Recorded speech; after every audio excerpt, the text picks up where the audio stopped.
Let's talk about platelet-rich plasma or PRP and how it works.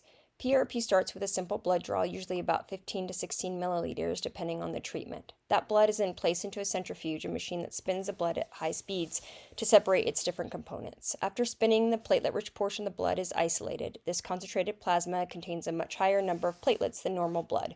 Why does that matter? Because platelets are packed with growth factors and signaling proteins that help coordinate the body's natural healing response. Once the PRP is prepared, it's injected directly into the injured area, whether that's an arthritic knee, a damaged tendon, a ligament injury, or another musculoskeletal problem. The goal is to deliver a concentrated dose of your body's own healing factors exactly where they're needed. PRP doesn't create new tissue overnight, but it may help reduce inflammation, improve the healing environment, decrease pain, and enhance function over time. Many patients report gradual improvement over several weeks to months as their body responds to the treatment. Because PRP comes from your own blood, the risk of allergic reaction is extremely low, making it an attractive option for patients looking to avoid surgery or minimize medication use. I'm Dr. Tracye Lawyer out of Boise, Idaho, and this is your quick orthopedic education tip from Second Look Ortho.